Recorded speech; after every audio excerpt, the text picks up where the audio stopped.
A graça e a paz do Senhor Jesus, amém, irmãos? Amém. Aleluia, que bênção que você está aqui nessa noite de chuva, amém? O bom da chuva é que não tem como você ir embora, você tem que esperar, ficar até o final, amém? Glória a Deus aí pelos jovens vencedores que ficaram para o culto, porque eu tenho certeza absoluta, não vencedores da competição não, estou falando vencedor só está no culto, né? Mas vencedor da competição, já fiquei sabendo que foi a equipe do Júlio César, né? Glória a Deus por isso. Opa! Que isso, hein, gente? O negócio foi sério mesmo. Tem até bandeira? Meu Deus. Então vamos para cá, olha para cá. Mas eu falo porque eu sei que tinha bem mais jovens, né, no retiro, né, mas alguns ficaram pelo caminho, fechou a porta da arca e agora começou o dilúvio, hein? Ainda bem que você está aqui dentro, viu, jovem? Amém? Você foi livrado do dilúvio lá fora. Amém? Amém, meus irmãos. Mas vamos à palavra do Senhor. Em Hebreus capítulo 8, no verso 6, eu quero começar lendo com você esse texto, nessa noite de ceia do Senhor, amém? Aleluia.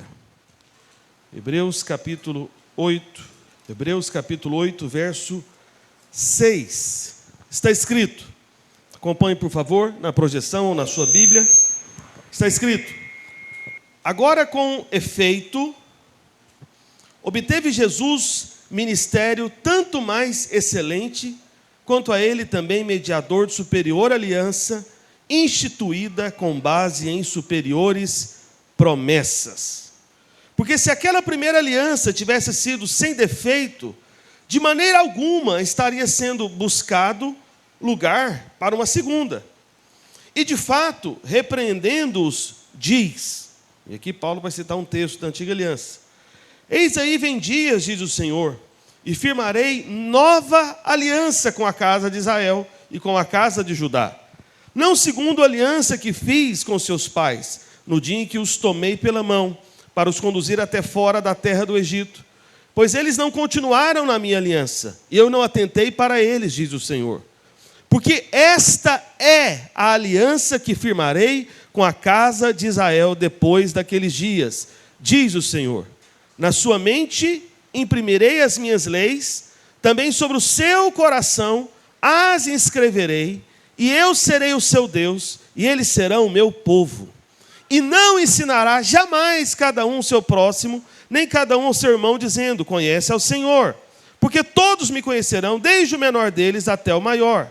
Pois, para com as suas iniquidades usarei de misericórdia, e dos seus pecados jamais me lembrarei. Quando ele diz nova, torna antiquada a primeira. Ora, aquilo que se torna antiquado e envelhecido está prestes a desaparecer. Amém? Vamos orar ao Senhor por um instante, sentado como você está. Quero pedir para que você busque o Senhor agora, por alguns segundos apenas. Peça que o Espírito Santo de Deus possa ministrar palavra viva do céu ao seu coração, da nova aliança da graça de Deus, que é a razão da celebração dessa noite, a ceia do Senhor. Estamos diante da mesa do Senhor. Amém? Erga a sua voz em oração nesse instante. Pai, no nome de Jesus, nós evocamos o Teu nome, Senhor, nessa noite, porque estamos reunidos ao nome do Senhor Jesus Cristo. Por isso pedimos que o Teu Santo Espírito possa ministrar aos nossos corações palavra viva, palavra do céu, palavra da graça do Evangelho, palavra da nova e eterna aliança que o Senhor estabeleceu agora e para sempre, aliança sem fim, inquebrável, que é sustentada pelos méritos perfeitos da obra já consumada de Cristo na cruz do Calvário. Por isso vem Espírito Santo de Deus e fala conosco de tal maneira que o nosso coração seja aquecido e sejamos como aqueles discípulos no caminho de Emaús e possamos sair deste lugar com a convicção de que o Senhor falou aos nossos corações, de que nós tocamos em Ti e o Senhor tocou em nós pela Tua graça, em nome de Jesus. E todos digam amém, amém e amém. Amém, meus irmãos? Hoje é dia de culto, de ceia do Senhor, nós fazemos sempre no primeiro domingo, então nós não temos trabalho com crianças, amém? Isso significa que as crianças são bem-vindas aqui, amém?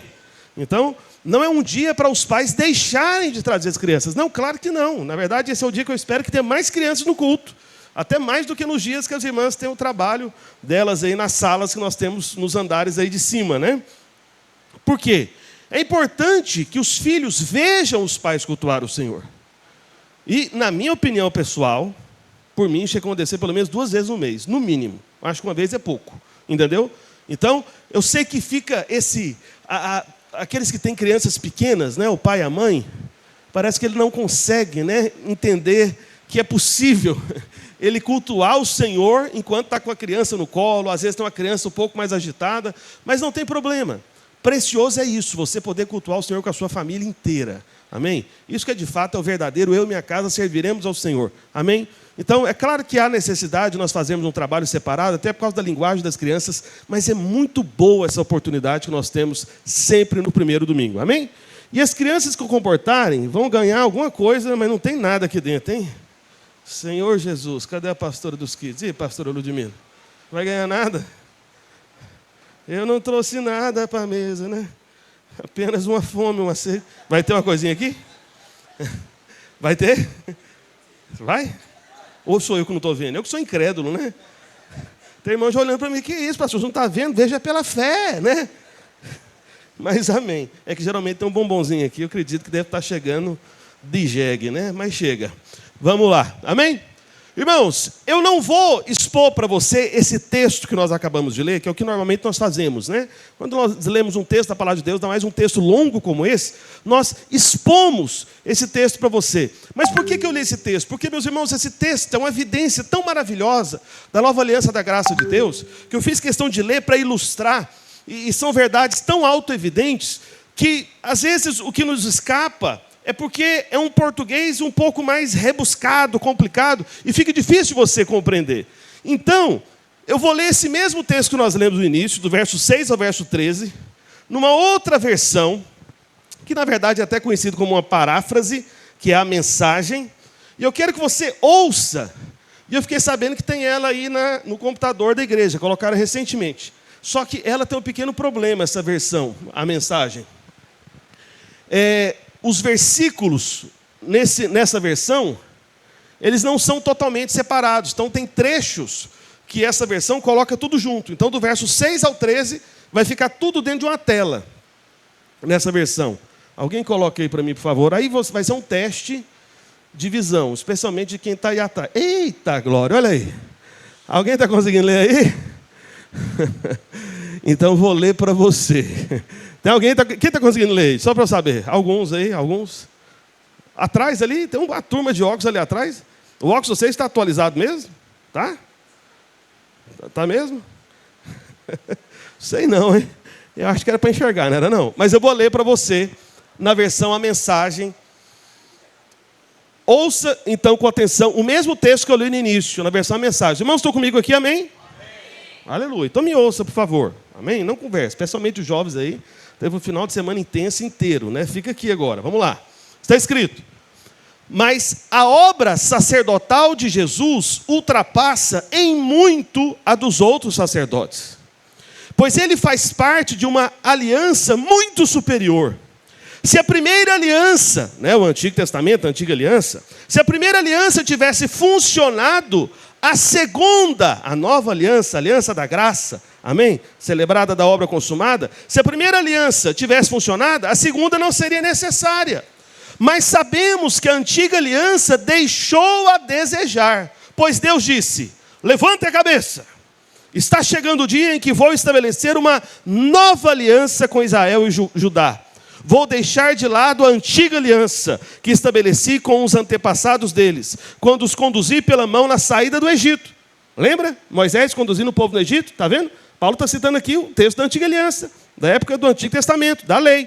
Aí continua o texto aqui dizendo: eles não cumpriram a parte deles no acordo, por isso os deixei de lado. Mas a nova aliança que estou fazendo com Israel não será escrita no papel, não será esculpida em pedra. Ou seja, não vai ser a lei.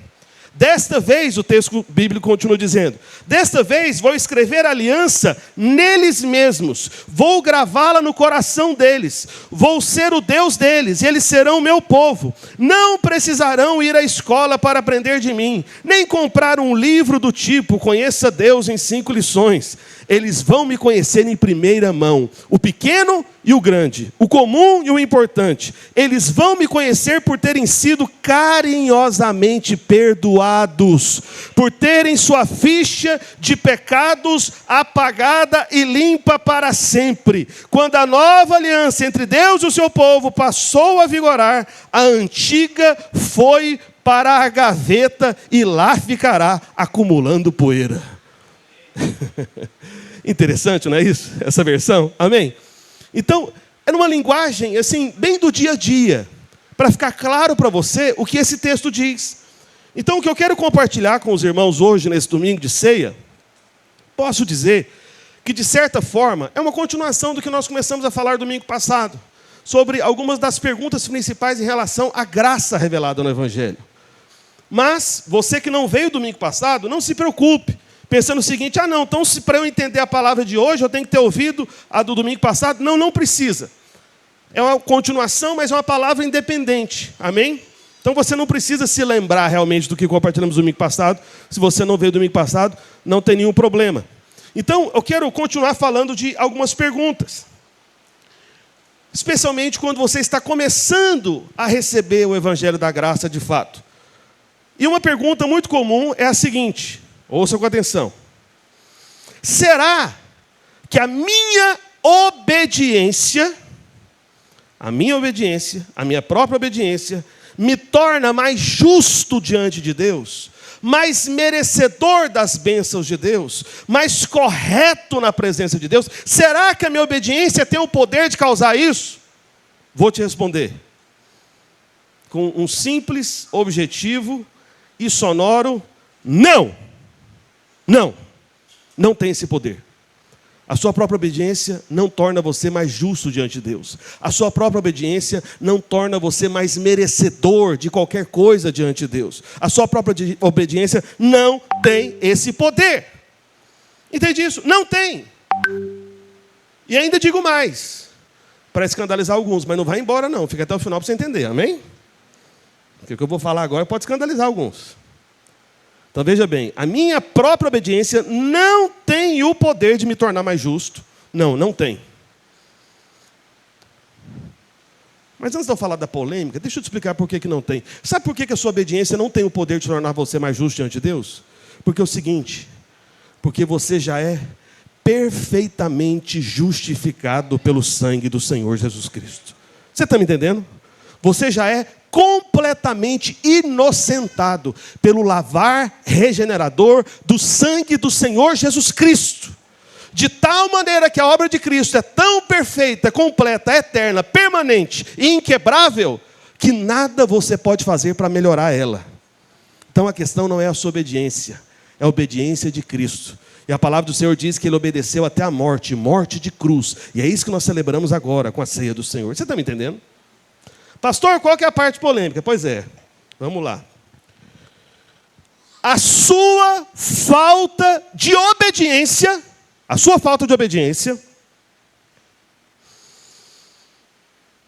será que a sua falta de obediência faz com que você perca a sua salvação? Não responda rápido, só pensa. Espera aí, pastor, eu sou um filho de Deus, nascido de novo, regenerado, nova criatura, só que eu desobedeci. E agora? A minha desobediência tem o poder de causar a perda da minha salvação? Deixa eu te fazer uma pergunta, antes de responder, rápido, né? Quantos aqui são pais? Tem filhos aqui? Não é a maioria, porque tem uma galera aqui de jovens, né? De manhã, era quase todos os pais, no culto da manhã. Você que é pai, você que é mãe, você que é filho também, você pode responder a pergunta, mesmo sendo pai e mãe. Você que é pai, você que é mãe, eu pergunto para você, o seu filho, um dos seus filhos, já te obedeceu alguma vez? E aí? Uma vez? Hã?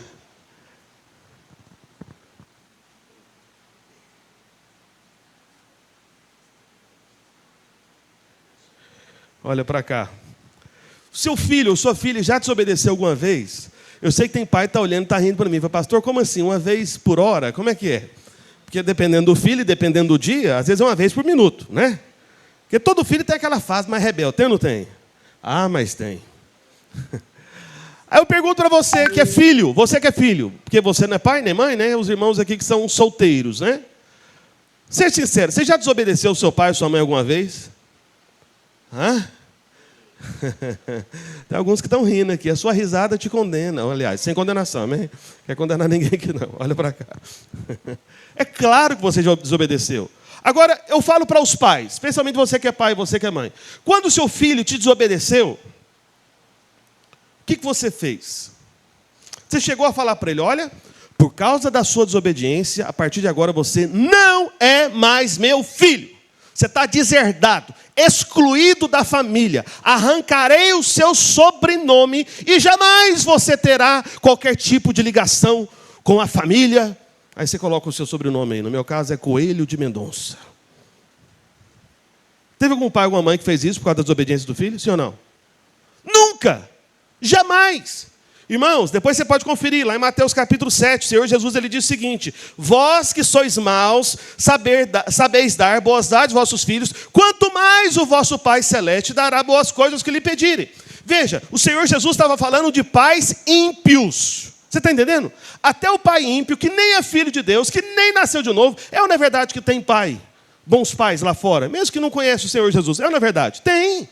Tem pais que não nasceram de novo, mas por causa de uma boa criação, por causa de bons costumes, bons valores familiares, que cuidam bem dos seus filhos lá fora, até que nem conhece o Senhor. Então o argumento do Senhor Jesus, no capítulo 7 de Mateus, entre os versos 7 e 12, ele fala o seguinte, olha, se você que é mau, sabe dar boas coisas para o seu filho, quanto mais o vosso Pai Celeste. Então, eu falo uma coisa para você que é pai e você que é mãe. Se você nunca conseguiu deserdar o seu filho por causa da desobediência, por que Deus, que é verdadeiramente bom, vai desfazer de você porque você desobedeceu? Esse é o grande ponto. Você está me entendendo? Por isso que é um engano. Eu sei que tem irmãos que creem nisso. Ah, pastor, então não posso perder a salvação? A pergunta não é essa. A pergunta é a seguinte: você pode perder sua filiação de alguém, mesmo que seja uma filiação terrena? E eu te pergunto mais: a sua filiação terrena tem mais poder do que a filiação celestial? Entende isso? Porque se você não pode deixar de ser o filho do seu pai e da sua mãe terreno, por que você poderia deixar de ser filho do seu pai celestial? Lembrando que o seu pai é amor. Ele não apenas tem amor. Amém? Porque quem amou você foi o Pai. Porque o que está escrito lá em João 3,16? Porque Deus amou o mundo de tal maneira que deu o seu Filho. Quem pode dar o Filho? O Pai. Foi o Pai que amou você. Amou você quando você estava nos seus pecados, seus delitos, antes de você nascer de novo. Aí agora você nasce de novo, é feito filho, aí por causa de um tropeço, agora vai para o andar de baixo, lá para o subsolo, lá para o inferno. É isso que vai acontecer? Que pai é esse? Que Deus é esse? Agora, a paternidade terrena tem mais bondade do que a paternidade celestial? Meus irmãos, isso não faz sentido. É até questão de raciocínio lógico, não é nem questão teológica. Não faz sentido, é uma loucura. Lugares que ensinam isso. E, infelizmente, não tem dúvida alguma que alguém já passou por esses lugares aqui. E lamento se você ainda crê nisso. Porque isso vai impedir você de ter um relacionamento verdadeiro e honesto com o seu Deus, que é o seu Pai, que não vai te mandar embora. E por isso que ele contou a história do filho pródigo, que pegou o dinheiro do pai, lá em Lucas 15, gastou com o que não prestava, e quando o filho resolveu voltar para casa, o pai fez festa. Você está entendendo? O pai nem quis saber do passado dele, o que ele aprontou, falou, vem cá, você é dessa casa, você é filho. Alguém pode dizer amém? Amém. Lá em Romanos 5,19, olha só o que diz. Romanos 5,19. Coloca aí para mim, por favor, na RA mesmo. Pode voltar para a versão que a gente usa. Está na NVI. Vou colocar na RA, porque eu tenho mais facilidade de falar RA, porque eu só memorizei versículos da RA. Aí eu fico confuso com as outras versões. Então vamos lá, olha o que está escrito. Porque como pela desobediência de um só homem, muitos se tornaram pecadores. Assim também, por meio da obediência de um só, muitos se tornarão justos. Amém? Quantos aqui creem que o Senhor Jesus é o Filho obediente? Amém? Então veja, o que Paulo está falando aqui, pastor, em Romanos 5,19? Em outras palavras é o seguinte, olha para cá. Você, ouça, olha para cá. Não converse. Olha para cá. Você não estava no jardim do Éden. Você não estava lá. Mas você herdou a culpa do jardim do Éden. É ou não é verdade? Você nasceu pecador por causa do pecado lá no Éden, não é isso? Você não estava no Éden, mas herdou a culpa.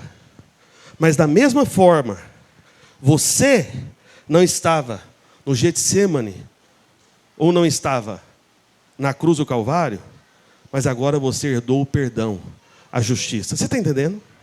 Se alguém desobedeceu no seu lugar, sem você ter feito isso, e ganhou culpa, é justo que alguém obedeça no seu lugar, e a justiça desse obediente seja aplicada a você, assim como foi aplicada a injustiça do desobediente, do pecado, Adão e Eva, lá no Éden. Você está me entendendo a lógica bíblica? Amém? É isso que Paulo está dizendo. Veja mais uma vez. Porque como pela desobediência de um só homem, muitos se tornaram pecadores, assim também por meio da obediência de um só, muitos se tornarão justos. E veja que o tornarão aqui é no futuro, porque tem muita gente ainda para receber essa justificação pela fé. Por isso que esse é o tempo, é o ano da multiplicação, que nós pregamos o evangelho da graça de Deus. Ainda tem muita gente lá fora para entrar aqui para dentro. Alguém pode dizer amém? Então foi a obediência de Jesus que nos tornou justos. Entende? Ele foi obediente até o fim. Lá em Filipenses 2,8, coloca aí para mim, eu não ia abrir, mas vamos abrir. Está escrito, olha o que está escrito. A si mesmo se humilhou, tornando-se obediente até a morte, e morte de cruz. É a morte do Senhor Jesus Cristo. Entende? Então veja, o Senhor Jesus é o que obedeceu. Eu e você somos que desobedeceram. Mas nós somos justificados pela nossa obediência ou somos justificados pela obediência de Cristo? Qual que é a resposta? Você é inocentado de seus pecados, baseado no que você obedece ou baseado no que Cristo obedeceu? No que Cristo obedeceu. Percebe? Por isso que nós oramos em o nome de Jesus. Você ora em nome do obediente. E por isso que o Pai tem atenção à sua oração. Porque você ora com o nome daquele que obedeceu até o fim. Obedeceu até a morte, morte de cruz. Percebe? Por isso você não pode orar no seu nome. Você não pode chegar lá no Pai e dizer, Pai, sou eu, Roberto, eu mesmo. Por isso, no meu nome, no meu mérito, na minha obediência, tampei todas as brechas, pastor, Senhor, né? E tem a teologia da brecha também, né? Tem irmão que fala, dei brecha, preciso fechar a brecha. Meu irmão, se o sangue está sobre você, toda brecha já foi tampada. Em nome de Jesus. Não por causa da sua obra, mas por causa da obra dele. Por que você ora no nome de Jesus? Porque você ora no nome do obediente. Somente aquele que é justo e perfeito é digno e merecedor. Por isso que o Pai te ouve, porque você ora no nome de Jesus. Olha, uma oração que eu tenho ensinado, uma coisa muito simples para você orar. Ao longo dos anos tenho repetido isso para os irmãos, espero que aqueles que estão mais antigos se lembrem, que é o seguinte. Sabe uma maneira simples e correta de você orar? É você chegar diante do Pai e dizer o seguinte, da seguinte forma. Isso que é orar em nome de Jesus. É só uma explicação. É uma outra maneira para orar no nome de Jesus. É você chegar diante do Pai e falar o seguinte, Pai, porque Jesus merece, olha eu aqui para receber. Entendeu? Porque Jesus merece, olha eu aqui para receber. Isso é orar em nome de Jesus. Entende? É confiar no nome de quem obedeceu. Só que aqui em 2 Coríntios 10, 4 e 5, coloca aí por favor, 2 Coríntios capítulo 10, verso 4, tem um texto que ele é bastante conhecido na cristandade, né? Eu creio que irmãos que estão na fé aí há pelo menos 10 anos se lembram muito bem desse texto, mas eu desconfio que muitos não entenderam claramente o que está escrito no verso 5, desculpe, mas hoje você vai entender. Isso vai ser libertador para a sua vida. Eu te garanto, porque é palavra de Deus, amém? Amém? 2 Coríntios 10, verso 4, acompanhe por favor. Porque as armas da nossa milícia, isso aqui é Paulo falando de batalha espiritual, que acontece especialmente aqui, na mente. Amém? Esse é o grande campo de batalha. Porque as armas da nossa milícia, da batalha que nós enfrentamos, não são carnais. As armas da nossa milícia não são o quê? Mas não tem jovem aqui não, meu Deus. Eu esperava um pouquinho mais de potência, né? As armas da nossa milícia não são o quê? Agora vieram, chegaram agora. Estava bem atrasado mesmo, né? Mas pelo menos chegou. Olha só. Porque as armas da nossa milícia não são carnais, e sim poderosas em Deus, não é em você, é em Deus, para destruir fortalezas. Entende? São como se fossem construções malignas que alojam na sua mente. Fortalezas espirituais que querem prender você, enganar você. Por isso que ele fala, anulando nós sofismas, que são esses enganos. Verso 5. Agora vai. E toda altivez que se levante contra o conhecimento de Deus. E agora o grande ponto é a segunda parte do verso 5. O que está escrito ali a partir da terceira linha? E levando cativo todo pensamento à obediência de Cristo. Vamos ler juntos só essa parte, as 3 últimas linhas lá? Vamos lá? E levando cativo todo pensamento à obediência de Cristo. Eita, olha só, meus irmãos. Existem 2 formas de você entender esse versículo. E eu acredito que a primeira forma é a forma que a maioria entende. Mas não é a verdadeira forma. Ouça com atenção o que eu vou dizer. Veja bem. Muito crente lê isso aqui e fala, peraí, levando cativo todo o pensamento à obediência de Cristo. Ah, já sei. Então eu vou fazer o seguinte, pastor, quando eu estou com um pensamento maligno, ruim, o pensamento, não vou no culto, está chovendo, estou cansado, amanhã eu trabalho e tudo, eu pego esse pensamento que está, saindo do lugar certo, vem aqui, pensamento de não ir para o culto, eu trago você, forço você à obediência de Cristo Jesus. Aí você puxa aquele pensamento para o centro da vontade de Deus. Às vezes é um pensamento de pecado. Você está querendo pecar, está querendo fazer algo horrível, terrível, e vem esses pensamentos de pecado na sua vida, e você pega aquele pensamento e fala, não, pensamento, eu vou levar você à obediência de Cristo Jesus, vem cá, pensamento, obedeça a Jesus agora. Aí você se empenha para isso. Você está gastando força, olha para cá. Você está gastando força, isso depende do seu empenho, isso depende da sua concentração, isso depende de você estar atento aos pensamentos. Presta muita atenção no que eu vou dizer. Muito crente crê, acredita que levar cativo todo pensamento obediente de Cristo é fazer isso que eu ensinei aqui. É pegar cada pensamento, selecionar ele e falar, obedeça a Cristo, rapaz. Larga de ser desobediente. Ou desobediente fugindo. Eu pego o pensamento desobediente e falo, vem cá, rapaz, obedeça agora. Só que presta atenção. O que está escrito no verso 4? Volta no verso 4, por favor. Que as armas da nossa milícia não são o quê? Pastor, o que é uma arma carnal? É uma arma que depende do seu empenho, da força da sua carne. É uma arma que depende da sua capacidade. Agora pense comigo, avalie aqui comigo. Você pegar cada pensamento seu que está contra a vontade de Deus, selecionar ele, forçar ele para obedecer a Cristo, isso não é algo que realmente depende do seu empenho, do seu esforço? Então isso não seria algo carnal? Seria ou não seria? Seria. Depende da sua carne. Então entenda. Você se esforçar para pegar pensamento um por um e trazer ele à obediência de Cristo Jesus, isso é uma arma carnal, mas só que a Bíblia está dizendo que as nossas armas não são carnais. Então, o verso 5 quer dizer outra coisa. Os irmãos conseguiram me acompanhar aqui? Amém? Conseguiram mesmo? Amém? Então vamos para o verso 5 mais uma vez. Vamos lá. Na segunda parte. Vai para o verso 5. Me ajuda aí, irmão. Isso. Levando cativo todo pensamento obediente de Cristo. Pastor, então o que significa levar cativo toda obediência, todo pensamento obediente de Cristo? Veja bem, antes de mais nada, levar cativo todo pensamento obediente de Cristo, essa é a verdadeira arma da nossa milícia. Essa é a nossa verdadeira arma da batalha espiritual, que vai fazer você vencer toda a guerra nos seus pensamentos. Pastor, como que eu faço isso? Se eu descobrir que não pode ser carnal, se eu descobrir que não pode ser segundo a minha força, como que eu faço isso? Eu vou te explicar. Quando Paulo disse que você tem que levar cativo todo pensamento obediente de Cristo, sabe o que você tem que fazer? É o seguinte, quando você estiver sendo tentado em relação a qualquer pecado, você precisa pegar o seu pensamento e se lembrar que Cristo é obediente. Você está entendendo? Você tem que levar cada pensamento seu na verdade, a obediência de Cristo. Então, no dia da tentação, você se lembra, peraí, não, Cristo Jesus tomou sobre si os meus pecados. Ele venceu esse pecado. Porque Ele venceu e porque Ele obedeceu à vontade de Deus, eu sou vencedor sobre esse pecado. Você está me entendendo? Amém? Então, quando vier qualquer tipo de pensamento que desvia você do propósito de Deus, você se lembra do seguinte: Jesus obedeceu, Ele é obediente, Ele cumpriu toda a vontade de Deus na cruz do Calvário. Quando vier um pensamento atacando você em relação à doença, em relação à enfermidade, o que você tem que fazer? Procurar a sua própria obediência, que eu abri a brecha, o que eu fiz de errado, preciso pegar esse pensamento de doença e tirar ele da minha cabeça.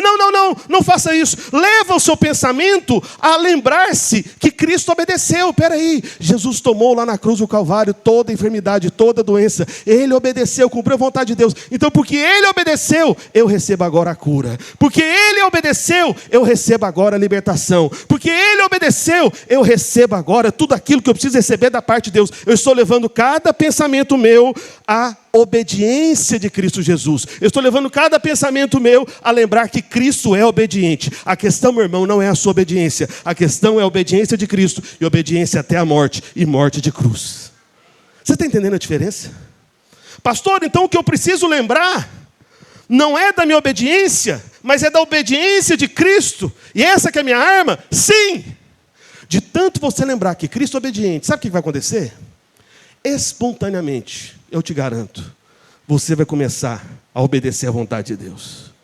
De tanto você ser cheio da obediência de Cristo. Lembra que Paulo falou na carta dos Hebreus? Olhando firmemente para o autor e consumador da fé. Meu irmão, a verdadeira fé é olhar para Cristo, não olhar para si. A verdadeira fé é olhar para a obediência de Cristo, não é olhar para a própria obediência. A verdadeira fé é olhar para a obra de Cristo, não para as suas más obras. É olhar para a obra dele. E de tanto você ficar cheio dele, lembrando da obediência dele, lembrando da obra perfeita dele, meu irmão, a sua vida vai sendo transformada e você obedece sem perceber.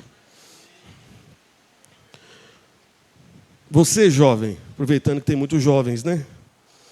Às vezes tem pecados que te escravizam, que insistem no seu caminho.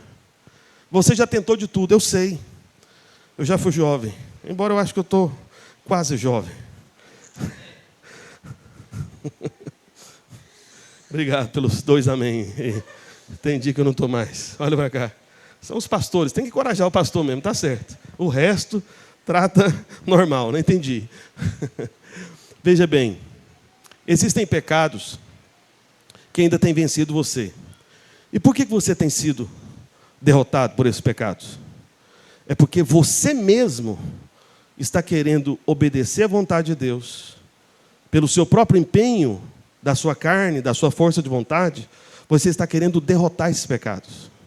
Mas essa não é a arma da nossa milícia, da nossa guerra. As nossas armas não são carnais, elas são poderosas em Deus. Jesus é Deus. Então a única arma que tem poder é a própria obediência de Cristo Jesus. É a própria obra consumada e perfeita de Cristo Jesus. Então a questão não é o que você consegue fazer, é o que Jesus já fez por você.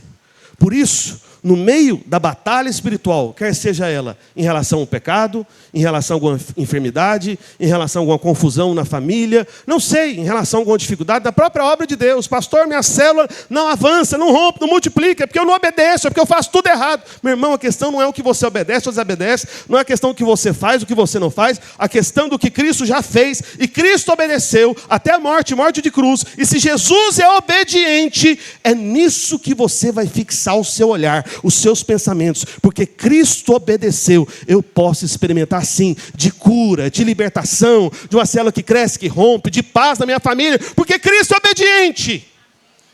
Quando você fixa a sua mente na obediência de Cristo, meu irmão, porque deixa eu te falar algo, a verdadeira transformação, ela só é verdadeira de fato se ela for espontânea. Porque aí se torna realidade. Como assim, pastor? Vou dar um exemplo. Então imagine, vamos supor, né, que a gente termina o culto mais cedo. Aleluia. Obrigado pelo único crente nisso, porque o resto fala, vai nada, vai não. Hoje tem ceia ainda, vai longe. Olha para cá. Aí você fala para alguém da sua família, vamos lá no shopping, né? O shopping daqui do lado, vamos jantar lá no shopping. Aí te dá vontade de ir no banheiro. Está lá na praça de alimentação. Quando te dá vontade de ir no banheiro, eu pergunto para você, será que você tem uma guerra para decidir qual banheiro você tem que ir, masculino ou feminino? Já pensou? Você está lá, vou no banheiro. Eita, e agora, rapaz? Esqueci qual banheiro que eu vou, masculino ou feminino? Eita, esqueci, eu tenho que conseguir lembrar. Eu preciso memorizar, masculino. E de repente entra lá, oxi, feminino, errei. Eita, eu esqueci, era para eu ir no masculino. Alguém tem essa luta aqui? Espero que não. Diga não, por favor. Amém? Você tem essa luta? Sim ou não? Não. Olha para cá. Jovens, para com brincadeira com o outro aí. Olha para cá. Os irmãos, esse irmão é terrível, né? Ajuda, Senhor, esse jovem. Lembra da obediência de Cristo, amém, irmão? Olha para cá. Quando você vai no banheiro no shopping, é espontâneo, não é? Não é espontâneo, não é? Você vê lá o desenho, a plaquinha, ou escrito ele ou ela, ou sei lá, macho, fêmea. Aí seria um bom nome para pôr na porta do banheiro. Macho, fêmea, né? Seria o melhor nome. Enfim. Aí, dá vontade de ir no banheiro? É espontâneo. Por que é espontâneo? Porque você é isso. Ou homem ou mulher. Amém? É espontâneo. Então, a obediência verdadeira da fé, na nova aliança da graça de Deus, ela só é verdadeira se for espontânea. Se for algo que sai de dentro de você. Você está me entendendo? Se a sua fé depende do seu empenho, do seu esforço próprio, meu irmão, essa não é a verdadeira fé. Essa é a mentalidade da lei. A lei leva você para olhar para as suas próprias obras, mas a graça leva você para olhar para a obra perfeita e consumada de Cristo Jesus. A lei leva você para olhar para a sua própria obediência. Espera aí, não obedeci, e agora? O que vai ser de mim? E o duro que tem crente que gosta disso, né? Ele parece estar esperando sempre algum tipo de juízo, né? Parece que ele quer até apanhar. Bate, papai. Nem ouviu falar já. Espero que ninguém nunca jamais falou um negócio desse aqui entre nós. Porque não entendeu nada da graça as pessoas que falam isso. Entende? A lei leva você para olhar a sua própria obediência. Mas a graça leva você para olhar para a obediência perfeita de Cristo Jesus. Porque Jesus obedeceu, você vai receber toda sorte de bênçãos. Não é a sua obediência. E de tanto você levar os seus pensamentos à obediência de Cristo, espera aí, porque Cristo obedeceu, eu posso ser curado, porque Cristo obedeceu, eu sou abençoado, porque Cristo obedeceu, eu sou liberto, porque Cristo obedeceu, eu sou favorecido, porque Cristo obedeceu, eu vou vencer essa situação, porque Cristo obedeceu, minha família é uma bênção, porque Cristo obedeceu, minha célula vai crescer, romper e multiplicar, porque Cristo obedeceu, tudo vai dar certo na minha vida, Ele é por mim, porque Ele obedeceu. De tanto você ter a sua mente, sabe, cheia da obediência de Cristo Jesus, espontaneamente você vai começar a obedecer à vontade de Deus. Eu te garanto isso, entende? A questão não é você olhar para si, é olhar para Ele. Alguém pode dizer amém? Então, isso que é levar os seus pensamentos cativos, somente a isso. Ele obedeceu até a morte, morte de cruz. Ele cumpriu a vontade do Pai. Ele é obediente, por isso que a sua oração é no nome dEle. Porque Ele merece, você recebe. Amém? Essa é a lógica da graça, do favor imerecido. Amém? Só que lá em Tiago capítulo 1, verso 25, tem uma outra questão também, sobre a lei perfeita da liberdade. A palavra de Deus no Novo Testamento, algumas vezes, especialmente Paulo, mas também aqui no caso Tiago, eles usam a palavra lei para fazer referência à graça. Aí você fala, pastor, agora ficou confuso. Pois é, eu vou te explicar. O próprio contexto de cada uma dessas menções, onde a palavra lei é usada, mas é uma referência à graça, o próprio texto já dá uma ideia de contraste. Então, observe aqui, Tiago 1,25. Está escrito, mas aquele que considera atentamente na lei perfeita, lei da liberdade. Lei da liberdade. Lembra? Aonde é o Espírito do Senhor, aí há liberdade. E eu pergunto para você, o Espírito Santo desceu sobre os homens, foi no tempo da graça, depois da obra consumada da cruz, ou foi no tempo da lei? Hã? O Espírito desceu, veio sobre os homens, no tempo da lei ou no tempo da graça? No tempo da graça. Então veja, é o Espírito do Senhor que garante liberdade. Então essa lei da liberdade só pode estar vinculada ao quê? A graça, porque a verdadeira liberdade é a liberdade do Espírito. Tanto é que Paulo, eu não vou abrir com você, mas depois você pode conferir, Paulo, ele até fala da lei do Espírito da vida, lá em Romanos no capítulo 8. Se bem que daqui a pouco a gente abre, mas vamos voltar para cá, terminar de ler aqui. Mas aquele que considera atentamente na lei perfeita, lei da liberdade, e nela persevera, em qual lei? Na lei da liberdade. Veja bem, por que a graça é chamada aqui de lei perfeita? Porque somente a obra de Cristo pode ser perfeita. Você está me entendendo? Amém? Porque na graça você olha para a obra dele. E nela persevera, não sendo ouvinte negligente, mas operoso praticante, esse será bem-aventurado, feliz, favorecido naquilo que ele quiser realizar. Você está me entendendo? Amém? Então é a graça que te concede isso. Então somente na graça em pessoa, que é o Filho de Deus, que você verdadeiramente é liberto. Olha lá em João 8:32. Coloque aí, por favor, esse texto. João 8:32. Aliás, 36, por favor, me desculpe. Depois a gente vai para o 32. Vamos ler juntos aqui o verso 36, bem curto. Se, pois, o Filho vos libertar, verdadeiramente sereis livres. Como que o Filho liberta você? Pela obra consumada. Amém? Aonde ele causou essa nova aliança do favor imerecido, que é a graça de Deus. Amém? Só que lá em João 8:32, vamos a partir do verso 31. Volta lá no 31, por favor, que fica mais claro algo que não foi colocado aqui no esboço, nesse texto, que na verdade é do pastor Aloysio. Lá no verso 31 está escrito: disse, pois, Jesus aos judeus que haviam crido nele. Jesus disse a quem, meus irmãos? Aos judeus. Os judeus, ali na época do Senhor Jesus Cristo, e até hoje, na verdade, os judeus, eles estão vinculados à lei de Moisés, do Antigo Testamento, ou vinculados à graça, os judeus? Lei ou graça? Lei, a lei de Moisés, amém? Então, Jesus falou para um povo que tinha consciência da lei.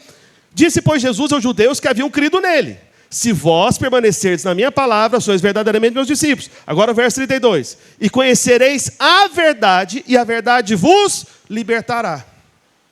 Se Jesus falou para um grupo de judeus que eles tinham que conhecer a verdade, lembrando que judeus conhecem a lei, o que Jesus está dizendo aqui em outras palavras? Que a lei não é a verdade. Entendeu isso? A lei não é a verdade.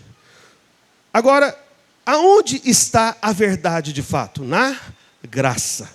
Por isso que João ele disse lá no capítulo 1, a graça e a verdade, ou seja, a verdadeira graça. A verdade sempre está do lado da graça. A graça e a verdade vieram por meio de Cristo Jesus. Amém?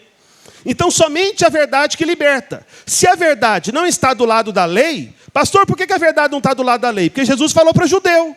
Judeu conhece a lei. E Jesus falou para o judeu, olha, você precisa conhecer a verdade. Então, se Jesus falou para os judeus que conhecem a lei, que eles não conheciam a verdade, então a verdade não está do lado da lei, a verdade está do lado da graça. E é somente a graça que liberta você. Você está entendendo? Que te dá liberdade. Por isso está escrito lá em Romanos 8, no verso 2. Vamos lá. Romanos 8, 2. Não, Romanos, por favor. Está no João aí. Isso. O que está escrito aqui? Olha só, Paulo usando de novo a palavra lei. Né? Tiago usou, agora Paulo. E o Evangelho de João também. Mas enfim. Porque a lei do Espírito da vida em Cristo Jesus te livrou de outra lei. Qual lei? A lei do pecado e da morte.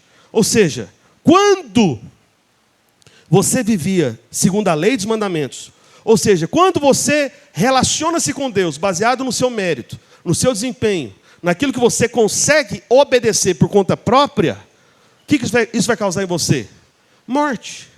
É o que a Bíblia está dizendo. Depois você pode ler lá em 2 Coríntios, no capítulo 3, Paulo, ele chega a chamar, denominar o tempo da lei de ministério da morte. Ministério da condenação, 2 Coríntios capítulo 3. Depois você confere, especialmente a partir do verso 10. Aí ele diz, porque a lei do Espírito da vida, em Cristo Jesus, amém, te livrou de uma outra lei. Te livrou da lei da morte. Então entenda, meu irmão, quando você quer viver pela sua própria obediência, você está vivendo segundo a lei. E quando existe lei, meu irmão, você vai desobedecer cada vez mais. Não adianta. Pastor, o que me liberta? É a graça. Vamos lá para Romanos 6,14. Para você ver essa verdade bem clara. 6,14. Está escrito. Vamos ler juntos, todos a uma só voz? Vamos lá? Porque o pecado não terá domínio sobre vós, pois não estáis debaixo da lei, e sim da graça. Amém? É a graça que liberta você do pecado. Porque pela lei, ninguém pode vencer o pecado. Pode vir, pode trocar. Olha em Romanos 3,20. Coloque em Romanos 3,20, por favor. Olha só, o que está escrito em Romanos 3,20. Eita, tudo certo aqui? Tudo certo, né?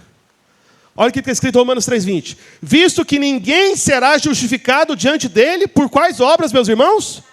Por obras da lei. Se você pega a lei dos mandamentos do Antigo Testamento, o resumo da lei são os 10 mandamentos, mas a quantidade certa de lei, de mandamentos, são 613. Então, Paulo está dizendo, ninguém será justificado, ou seja, inocentado ou perdoado também, diante de Deus por obras da lei. Em razão de que pela lei vem o quê? O pleno conhecimento do pecado. A lei nunca foi dada para salvar você. A lei foi dada para mostrar o seu pecado. Para que você tivesse a necessidade de clamar por um Salvador.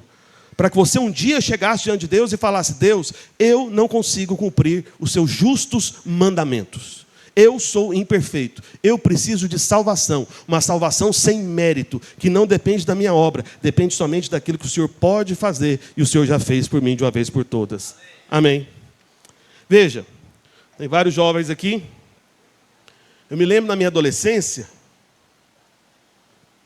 perto da casa de Manhinha, lá em Goiás, eu morava numa época num bairro que tinha algumas casas muito grandes, que era tipo uma chácara mesmo. E aí dava para ver, os muros não eram muito altos, né? E dava para ver árvores frutíferas, né? Dentro de algumas casas. Era como se fosse uma grande chácara. E eu com os garotos da rua, lá na minha época, os adolescentes, quando a gente via aquelas árvores frutíferas lá do lado, né, de fora da casa, a gente estava na rua, via lá que tinha árvores frutíferas. Enquanto não estava nada escrito lá no muro, estava tudo bem. A gente olhava, olha, parece que tem pé de manga ali, ó, parece que tem pé de outra coisa. Só que aí um dia o infeliz do vizinho resolveu colocar uma placa lá. E ele colocou a placa assim, escrito, proibido entrar. Ei, irmão. Quando ele colocou a lei na parede dele lá, a lei, ela faz o quê? Ela mostra o pecado, não é? Quando não tinha proibido entrar, ninguém queria entrar. Mas quando colocou a placa, proibido entrar, começou o desafio na rua. E aí, quem que vai entrar? Ele falou que não pode entrar. Quem consegue entrar? Eu fui um dos primeiros a entrar, eu confesso. Eu quebrei a lei da rua da casa de Manhinha. A lei dizia, lá na placa, não entre. Mas quando eu vi, deu um negócio em mim. Falei, gente, eu preciso entrar. Eu vou provar para todo mundo que eu consigo entrar. Você está entendendo? Esse é o poder da lei. Quando você vê que não pode, isso provoca na sua carne querer poder. Você está entendendo? Então a lei não transforma você. A lei apenas exalta o seu pecado. Então não é a lei que vai libertar você do pecado, mas é a graça de Deus. Quando você descobre que pela graça você é justificado, inocentado, você foi lavado dos seus pecados. Deus viu os seus pecados e quis lavar você, salvar você, escolheu você. Meu irmão, você se rende a essa maravilhosa graça, entende o amor de Deus, recebe a bondade do Pai e, meu irmão, de maneira espontânea, com a sua mente voltada para a obediência de Cristo Jesus, espontaneamente há uma transformação de dentro para fora, não de fora para dentro, porque a lei implica numa transformação exterior, mas a graça implica numa transformação interior, que uma hora ela vai para fora, e essa é a verdadeira transformação, quando você olha para a obediência de Cristo Jesus. É espontâneo. Essa é a verdadeira transformação, você olha para Ele. Entende isso? E eu falei domingo passado para os irmãos, que a graça, que eu iria falar sobre santidade, né? A santidade na graça, que é outra questão também.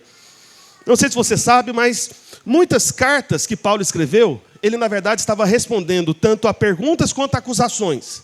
Especialmente a carta de Paulo aos Romanos, no capítulo 6, por exemplo, tem vários versículos que são respostas de Paulo. Então Paulo foi acusado diversas vezes, e as mesmas acusações são feitas hoje contra os pregadores da graça. Ele foi acusado de sustentar o pecado para que a graça fosse maior. Lembra? Por isso que ele escreveu lá em Romanos 6, 1 e 2. Onde abundou o pecado, superabundou a graça de Deus. Aí teve gente que distorceu a palavra. Falou, é mesmo? Então para ter mais graça é só pecar mais? Não, não foi isso que Paulo quis dizer. Amém? E tinha outros ainda que falavam, não, Paulo falou que o bom mesmo é pecar, porque aí realmente vai ter cada vez mais graça. Aí por isso que Paulo teve que escrever lá em Romanos 6,15. Coloca aí, por favor, no capítulo 6, verso 15 de Romanos, onde nós já estamos, Romanos 6,15. Olha só o que ele diz. E daí, havemos de pecar, porque não estamos debaixo da lei, e sim da graça? O que Paulo responde? De modo nenhum. Por quê? Porque é a graça que liberta você. O que ele disse no verso anterior? Volta aí no 14, que eu já li com você. Porque o pecado não terá domínio sobre vós, pois não estáis debaixo da lei, sim da graça. Ou seja, a evidência que você está na graça, de fato, está levando cada pensamento à obediência de Cristo, é que você vence o pecado. Não pela arma do seu esforço próprio, mas porque Cristo Jesus obedeceu. E você lembra que Ele é o Filho obediente. Lembra que Ele fez tudo aquilo na cruz por você, para te libertar do pecado. Irmão, deixa eu falar algo aqui bem radical. Presta atenção. E o duro é que está gravando tudo, né? Quando você tiver acabado de pecar, bem na hora, entendeu? Você vai orar dessa maneira. Você que é filho de Deus, você vai dizer: Pai, Cristo Jesus é o Filho obediente. E apesar de eu ter acabado de desobedecer ao Senhor, que esse pecado horroroso que eu cometi aqui, eu decido levar a minha mente, os meus pensamentos, à obediência de Cristo no meu lugar. E porque Ele obedeceu até a morte de cruz, olha eu aqui para receber, agora e para sempre, o seu perdão e a minha transformação. Porque o pecado não vai ter domínio sobre mim. Porque eu não estou debaixo da lei, onde eu olho para a minha obra humana e minha capacidade de vencer o pecado. Eu estou debaixo da graça, onde eu olho para a obra do Calvário, a obediência de Cristo até a morte e morte de cruz. Por isso, eu agora sou liberto em nome de Jesus. Meu irmão, se você fizer algo desse tipo, logo depois de ter cometido o pecado, eu tenho certeza absoluta em dizer o seguinte para você: como que por um milagre, toda aquela tentação interior que você tinha será enfraquecida e perderá o poder sobre você. Pastor, como é que você sabe disso? Porque eu vivi isso. Eu fui escravizado por vários pecados, enquanto eu era solteiro na minha juventude. E somente a graça de Deus que pôde me libertar. E hoje eu posso te contar essa história. Essa é a verdade da palavra de Deus. Alguém pode dizer amém? Amém. Por isso, eu falo para você, que muita gente fala: pastor, tem muita gente que pensa que está na graça. Aí ele agora vai e comete todo tipo de pecados, de impureza. Entra no lamaçal do pecado. Deixa eu fazer uma colocação, olha para cá, especialmente as irmãs, as mulheres. Embora eu vou usar uma ilustração para os homens também. Imagina o seguinte, você que é mulher. Se você recebesse ontem um vestido lindo, maravilhoso, caríssimo, especialmente da cor branca, e você amou esse vestido, melhor vestido que você já ganhou da sua vida. Eu pergunto para você, você iria usar esse vestido de maneira displicente, não se importando em sujá-lo ou rasgá-lo, ou você usaria esse vestido com todo cuidado e atenção? Com cuidado ou de forma displicente? Como seria? Com cuidado, amém? É igual eu digo para você, eu estou com essa calça branca aqui, você viu? Ganhei da Ludmila, pastora Ludmila. Eu gosto tanto dessa calça. Só que, irmãos, eu sou um desastre. Eu não sei se acontece com os irmãos aí que já passaram da casa dos 40, que não tem muitos aqui nesse recinto, né? Mas, enfim. Irmãos, eu vejo um certo retrocesso na minha vida. Quando eu era um bebê, eu ia comer e derramava as coisas aqui. Já viu? O bebê tem babador, já viu? Aí agora que eu fiquei um pouco mais velho, irmãos, eu como e caem as coisas da minha camisa. Rapidinho eu estou sujando, parece que eu preciso de babador de novo. Você acredita nisso? E aí eu gosto tanto dessa calça, mas, irmãos, eu uso ela uma vez, igual hoje de manhã. Parece que é só eu pegar ela que eu sujo ela, igual menino, igual criança. E eu gosto dela. Essa calça é preciosa para mim. Minha mulher que me deu de presente. Então veja, por que eu estou contando isso para você? Porque quando você recebe algo que é precioso, que tem valor, que é caro, que é belo, sabe? Que é bonito de fato, especialmente algo claro, branco, você quer manter limpo, você quer tomar cuidado. Pastor, por que você está falando dessas vestes? Porque, meu irmão, não sei se você sabe, mas na palavra de Deus, a justiça de Deus, ela é ilustrada pelas vestes, são vestes de justiça, de linho branco puríssimo. E essa justiça, na verdade, é uma pessoa, não é só uma roupa. A sua justiça é Cristo Jesus. Se você entende a preciosidade de Cristo na sua vida, habitando o seu interior, meu irmão, você vai andar diferente. Você não vai querer sujar a sua conduta. Você está me entendendo? Você não vai querer escolher qualquer caminho quando você entende que está vestido e revestido da glória de Cristo Jesus. Você está me entendendo, amém? Então você vai querer guardar. Você vai se santificar. Você vai vencer o pecado no seu interior, lembrando a obediência de Cristo Jesus, e você vai sendo ensinado pela graça. Como assim, pastor? Lá em Tito, capítulo 2, verso 11, coloca aí para mim, por favor. Tito 2, 11. Olha só o que está escrito. Tito 2, 11. Porquanto a graça de Deus se manifestou salvadora a todos os homens. Diga amém. Só que olha a primeira palavra do verso 12. Coloque aí no verso 12, por favor. Qual que é a primeira palavra do verso 12 ali, meus irmãos? Vamos lá? Educando-nos. Amém? Educando-nos. Para que, renegadas a impiedade e as paixões mundanas, vivamos no presente século, sensata, justa e piedosamente. Agora, não, pode deixar lá no verso 12, por favor. O que Paulo escreveu para Tito aqui? Ele diz que tem algo nos educando. O que está nos educando? Volta lá no verso 11, por favor. A graça de Deus, está vendo? Essa graça que se manifesta salvadora a todos os homens, ela também faz o quê? Vai para o verso 12. Ela nos educa. Amém? Fala para alguém perto de você, fala para ele, meu irmão, você sabia que a graça educa você? E a graça é uma perfeita professora. Pode confiar. Amém? É o que Paulo está dizendo. Mas o que Paulo está dizendo aqui em outras palavras? Que a graça nos educa para a gente o quê?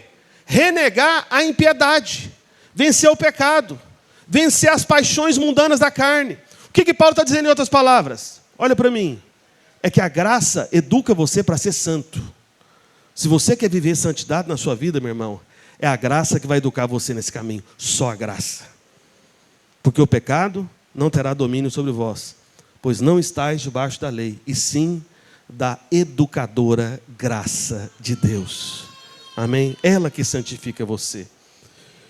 E agora, uma outra questão, está lá em Mateus capítulo 7, no verso 21, que é uma outra pergunta, que muitos colocam, pastor, mas, então a questão é só a graça? E como é que essa graça se aplica em fazer a vontade do Pai? Qual que é a vontade do Pai para mim? Qual que é a vontade de Deus para mim? E o que isso tem a ver com a graça? Lá em Mateus 7, 21, tem um texto também razoavelmente conhecido. Mateus 7, 21. Eu queria já chamar o irmão para o teclado aqui, por favor. Mateus 7, 21. Veja o que está escrito.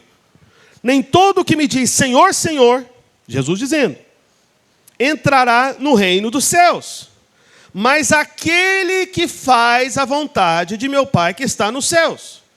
Então o que Jesus está dizendo? Somente quem faz a vontade do Pai que vai entrar no reino. Amém? Verso 22. Muitos naquele dia hão de dizer-me, Senhor, Senhor, porventura não temos nós profetizado em Teu nome não expelimos demônios, em Teu nome não fizemos muitos milagres? Então lhes direi explicitamente, nunca vos conheci, apartai-vos de mim os que praticais a iniquidade. Diga misericórdia. Você tem que falar nessa hora mesmo. Aí você fala, pastor do céu, e agora? Eu quero fazer a vontade do Pai. Eu quero entrar no reino. Eu não quero ser parte daqueles que ficaram para trás. Pastor, como que eu faço a vontade de Deus? Qual é a vontade de Deus para nós? A vontade do Pai. Que Jesus disse que a condição para não ser lançado fora é fazer a vontade do Pai. Então veja, nós vamos definir a vontade do Pai através das próprias palavras de Jesus. Porque entenda, meu irmão, o princípio da palavra de Deus que você deve guardar sempre, você quer estudar a palavra, é o seguinte: a Bíblia interpreta a própria Bíblia. Amém? Então, se eu quero saber qual que é a vontade do Pai, eu procuro um outro texto da palavra de Deus, onde se fala da vontade do Pai de maneira clara.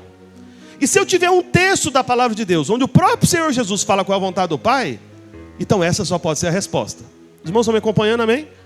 Então vamos lá para João, Evangelho de João, capítulo 6, verso 40. João 6:40. Está escrito: de fato, a vontade de meu Pai, Jesus está dizendo, é que todo homem que vir o Filho e nele crer, tenha a vida eterna, e eu o ressuscitarei no último dia. Amém? Essa é a vontade do Pai. Você ver o Filho, enxergá-lo, amém?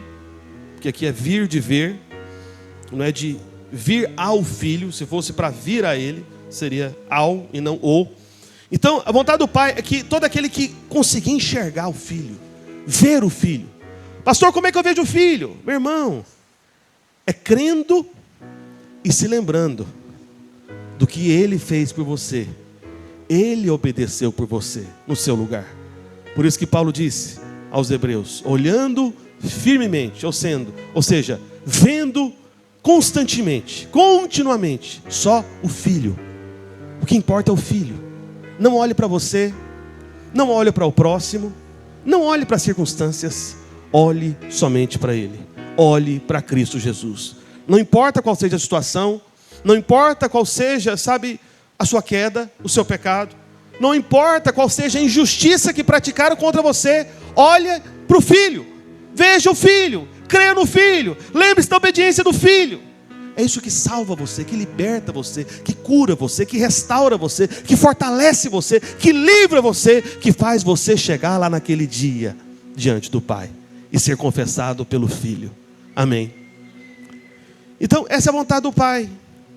Todo homem que vira o Filho e nele crer, tenha a vida eterna. E eu, Jesus dizendo e prometendo, o ressuscitarei no último dia. Por isso, qual que é a vontade de Deus para nós? Que possamos contemplar o Filho. Veja bem, deixa eu dizer algo que todo domingo eu tento fazer aqui. Porque esse que é o Evangelho da Graça de fato. Todo domingo é como se por meio da pregação eu estivesse sendo aqui como um artista plástico, sabe? Quem pinta telas, quadros. Então estou sempre tentando desenhar Jesus para você aqui. Pintar uma cena do Senhor Jesus Cristo, para que você veja Ele. Porque o importante é vê-lo. Não é ver o pastor, não é ver a si mesmo, não é ver o irmão. Tudo isso tem o seu lugar. Mas nós estamos aqui para ver o Senhor Jesus Cristo, para contemplá-lo e renovar a nossa fé nele, crermos nele e estarmos aqui, especialmente no domingo de ceia, erguendo o testemunho que ele obedeceu até o fim, obediência até a morte e morte de cruz. Amém. Esse que é o nosso chamado, isso que nós fazemos aqui todo domingo. Então a vontade de Deus para nós não é observarmos os mandamentos da lei, porque os mandamentos da lei só vai fazer você olhar para si, que você vai tentar obedecer para merecer a bênção. É isso que a lei faz com você, olhar para o lugar errado, olhar para as suas obras, olhar para o seu mérito, olhar para o que você consegue fazer. E eu te garanto, várias vezes você vai fazer errado. Então você não foi chamado para olhar para esse lugar, você foi chamado para olhar para esse lugar, para Cristo Jesus. É o que Paulo disse. Ele veio para dizer, mostrar, proclamar Cristo e este crucificado. Amém? Isso que ele falou para os irmãos da igreja de Corinto. Então, quando o Senhor Jesus disse lá em Mateus 7:23, volta aí para Mateus 7:23. Quando ele fala no final, apartai-vos de mim os que praticais iniquidade. Quem são esses praticantes de iniquidade? São aqueles que não creem na graça do Senhor. São aqueles que vivem confiado na sua própria obra, no seu próprio mérito. Ou seja, são aqueles que acham que é possível andar com Deus olhando para a lei. Não é possível. Aqueles que estão nas obras da lei, diz a palavra de Deus que eu já li com você hoje aqui em Romanos, não podem ser justificados. Você está entendendo? Você só é justificado pela obra de um só, a obra perfeita e permanente, a obra consumada de Cristo Jesus na cruz do Calvário. Amém? Você foi chamado para olhar para Ele, para dar valor à obra dEle. Entende isso? E lá em Colossenses 2:13, eu quero ler esse texto com você. Quero chamar os servos, os irmãos da equipe de louvor, podem vir para cá também. Espero que a gente consiga cantar uma música que eu planejei para o final. O Wilson disse que iria dar certo. O João Pedro não veio, não? Som. Não veio? Aleluia. Aleluia. Som. Entendi. Aleluia. Aleluia. Deveria ter vindo, né? Mas não veio. Shh. Colossenses 2,13.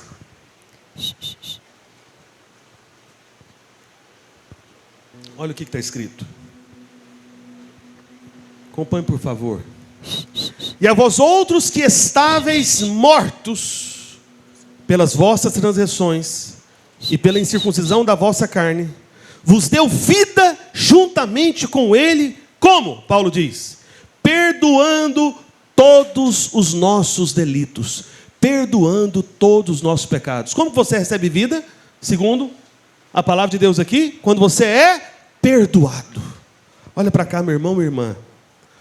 Se você quer ser cheio da vida de Deus, não só agora, mas a cada dia da sua vida, comece sempre se lembrando: eu tenho a vida de Deus, porque eu fui perdoado dos meus pecados. Você está me entendendo? Você foi chamado para viver com consciência de perdão. É sua graça que te concede isso. Se você viver baseado na lei, na sua própria obra, você vai viver com consciência de culpa, porque frequentemente você erra, você não é obediente, não consegue obedecer. Entende? É como a prova que o Senhor Jesus colocou diante daquela mulher que foi pega em flagrante adultério, lembra? Quem não tiver pecado, atira a primeira pedra. O que aconteceu com todos que estavam ali ao redor junto do Senhor Jesus? A Bíblia diz que a começar do mais velho até os mais novos, todos foram embora, porque ninguém é obediente. Há um só que obedeceu, e obedeceu até a morte, e morte de cruz: Cristo Jesus. Então, quando você se lembra do perdão dos seus pecados, Paulo está dizendo aqui, que nós recebemos vida, amém? Vos deu vida juntamente com ele, perdoando todos os nossos delitos. Mas olha só o verso 14 também, olha o que diz: tendo cancelado o escrito de dívida que era contra nós. Eu não sei se você sabe, meu irmão, minha irmã, olha para mim aqui. Os servos podem vir aqui para frente já, pastor Adriano? Vamos enfileirar todos aqui, a começar aqui da parede, do lado aqui da bateria, por favor. Eu não sei se você sabe, meu irmão, que Paulo está dizendo o seguinte, é que tinha um escrito de dívida contra você. Já parou para pensar que tinha uma lista escrita com todos os seus pecados, passado, presente, até os do futuro? Quantos irmãos já participaram do encontro com Deus aqui, na chácara, né? Alguns não participaram. Você que não participou, vou te contar agora um segredo. Tem um momento lá no encontro com Deus que é um momento muito importante, o momento da cruz. E cada encontrista ele recebe uma lista, um escrito de dívida que era contra eles, uma lista de pecados. Eles vão marcando qual pecado que ele cometeu, uma lista de maldições, de obras malignas, de pactos diabólicos. Eles vão marcando o que eles participaram. E aí, no momento certo, a gente chama esses encontristas para pregar esse escrito de dívida que era contra eles, lá na cruz do Calvário. Entende? Só para você se lembrar dessa verdade. Porque olha só o que a Bíblia diz que foi feito lá na cruz. Tendo cancelado o escrito de dívida que era contra nós, que constava de ordenanças, ou seja, ordenanças da lei. A lei era contra você. Todas as vezes que você quebrou a lei, o qual nos era o quê? Prejudicial. Removeu inteiramente, encravando na cruz. E lá no encontro, a gente taca fogo na cruz, para queimar todos aqueles escritos de dívida, para te dar uma ilustração, marcar a sua memória visual com essa cena. Peraí, os meus pecados, as minhas maldições, virou o quê? Virou cinza, virou nada, foi tudo queimado. Percebe? Mas isso de fato foi feito por Cristo Jesus, lá na cruz do Calvário. Todo escrito de dívida, de pecados, maldições que era contra você, Cristo, o próprio Senhor Jesus Cristo, pegou a listagem completa, sem faltar nenhum dos seus pecados. Ele colocou na cruz do Calvário, e Ele mesmo fez com que eles fossem lavados e apagados pelo seu próprio sangue, o sangue do Senhor Jesus Cristo, que é a nova aliança da graça de Deus, para que sobre você não houvesse mais culpa. Por isso que está escrito lá em Romanos capítulo 8, verso 1, que é o último texto que eu quero ler com você. Fique em pé onde você está, por favor. Romanos 8, 1. Vamos declarar juntos, a uma só voz. Vamos lá? Agora, pois, já nenhuma condenação há para os que estão em Cristo Jesus. Não tem mais culpa sobre você. O acusador, ele pode ser totalmente fracassado e envergonhado para aquele que entendeu o evangelho da graça de Deus, a obra consumada de Cristo Jesus, e que memorizou textos da palavra de Deus, que fala da obediência de Cristo, levando cativo todo o seu pensamento à obediência. Cristo obedeceu, porque Cristo obedeceu, agora não tem mais nenhuma condenação sobre a minha vida, porque eu fui colocado nele. O que aconteceu com Cristo, aconteceu comigo. Cristo morreu, eu morri, mas Cristo ressuscitou, eu ressuscitei, e agora estou assentado com ele, acima nas regiões celestiais, acima de todo principado e potestade, e agora eu tenho poder e autoridade para subjugar todo o poder do maligno, no nome dele, não no meu nome, é no nome dele, porque ele obedeceu, e só ele merece toda a obediência, porque somente ele obedeceu completamente. Nenhuma condenação há sobre a sua vida. Antes da gente entregar os elementos da ceia, eu quero fazer uma breve oração. Uma oração de entrega da sua vida ao Senhor Jesus Cristo. Às vezes tem alguém nos visitando que nunca entregou a sua vida ao Senhor Jesus Cristo. Ou você não tem certeza da sua salvação. Essa oração é para você. Ou talvez para você também, que você até já congregou e de repente se afastou e fala: pastor, eu quero voltar para casa.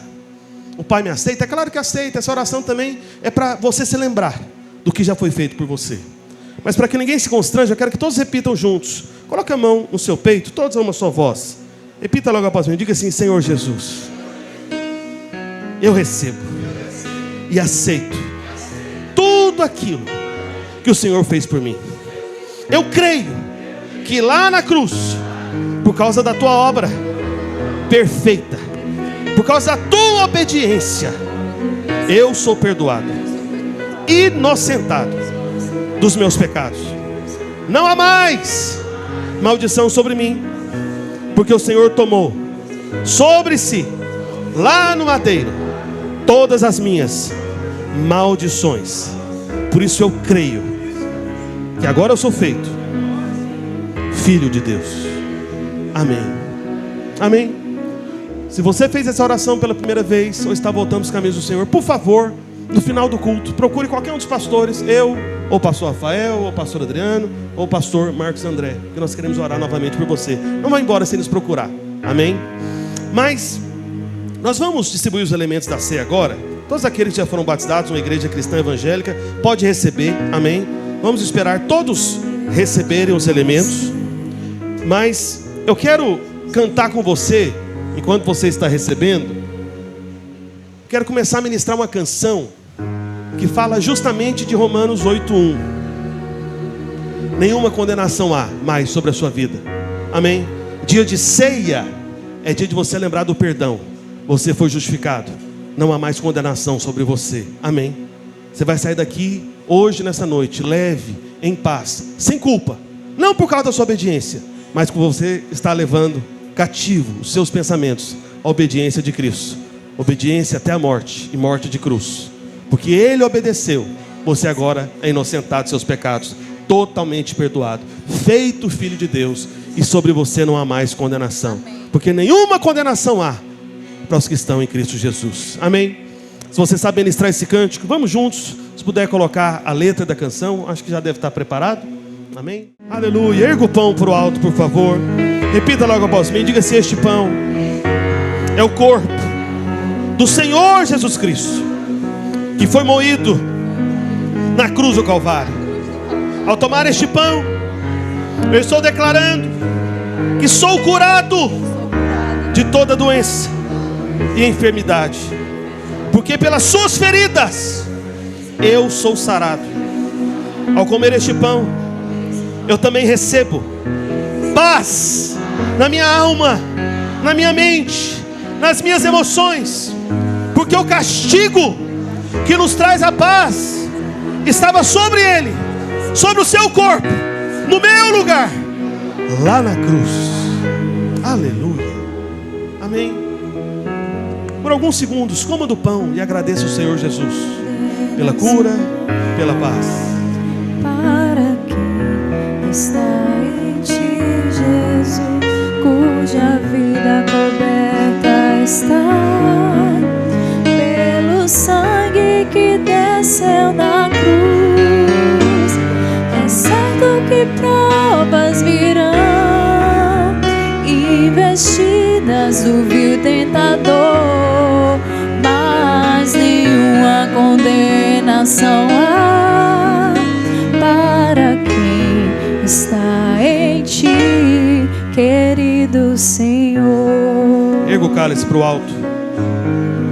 Repita logo após mim, por favor. Diga assim: este cálice é a nova aliança, aliança da graça, aliança sem fim, sustentada pela obediência de Cristo, que obedeceu até a morte, e morte de cruz.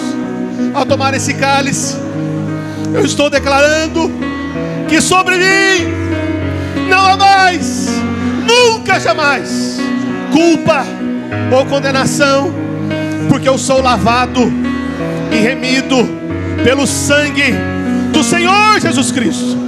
Ao tomar esse cálice, eu estou declarando que eu posso entrar com ousadia, sem medo, sem culpa, com toda a segurança. Eu posso me achegar pelo novo e vivo caminho que foi aberto pelo sangue de Jesus. Eu posso me achegar todos os dias, no dia mau, no dia bom. Eu me achegarei a Ele, confiado no sangue, não nas minhas obras, não no meu comportamento, não na minha obediência, mas na obediência de Cristo. Obediência até a morte, e morte de cruz. Por isso eu recebo paz, perdão, e sou inocentado agora e para sempre pelo sangue de Jesus. Aleluia. Toma do cálice por alguns segundos. Agradeça ao Senhor pelo perdão, pela justificação, pelo livre acesso, pela filiação.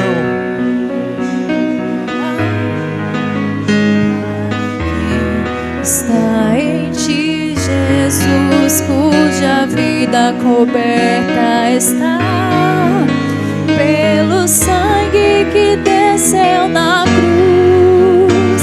É certo que provas virão, investidas do vil tentador, mas nenhuma condenação há para quem está em ti, querido Senhor. Aleluia. Deixa eu orar por você, encerrando nossa reunião. Amém. Pai, em nome de Jesus, eu quero declarar sobre os seus filhos, suas filhas, sobre o seu povo, palavra de bênção, de graça, de favor imerecido. Declarando que eles são guardados no retorno para suas casas.